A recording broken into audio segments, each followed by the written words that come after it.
Kagar operation Kagar అనేటటువంటి నక్సలైట్ ఎప్పుడున్నా లేపేస్తారు. దాని పేరే కగార్, అంతే. అలా కంగారు పుట్టిస్తుంటారు. ఆపరేషన్ సింధూర్ తీవ్రవాదులు ఎప్పుడు దాడి చేసినా వాళ్ళు గుర్తుపెట్టుకోవాల్సింది 1.0, 2.0, నెక్స్ట్ 3.0.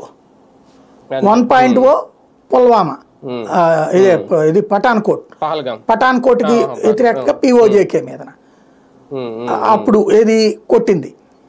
తర్వాత 2.0 వచ్చేటప్పటికి మోడీ 2.0 పఠాన్కోట్కి బదులుగా అక్కడికి ఇదే పుల్వామాకి బదులుగా వెళ్ళి వాళ్ళ బాలాకోట్ కొట్టు రావడం.